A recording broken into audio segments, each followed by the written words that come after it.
আপনারা সকলে ভালো থাকেন, আমি ভালো আছি।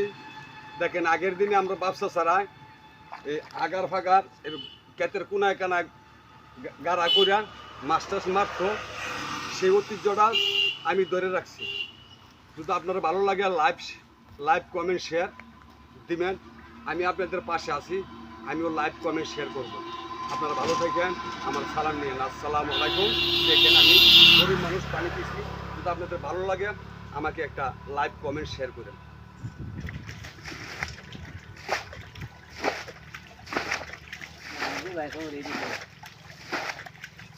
পানি ভিজতে ভালোই লাগে, হ্যাঁ, একটু কত সুন্দর মাছ টাছ ধরন যায়, এই গাড়া গোড়ার মধ্যে মাছ টাছ পাওয়া যায়, খুব ভালোই লাগে। হ্যাঁ, এটা আমাদের ব্যবসা স্যার, আমার তিনটা কে ছিল আছি, এখনো জিনিসটা আমরা ধরে রাখবার চেষ্টা করতেছি। ভালো থাকেন, আসসালামু আলাইকুম।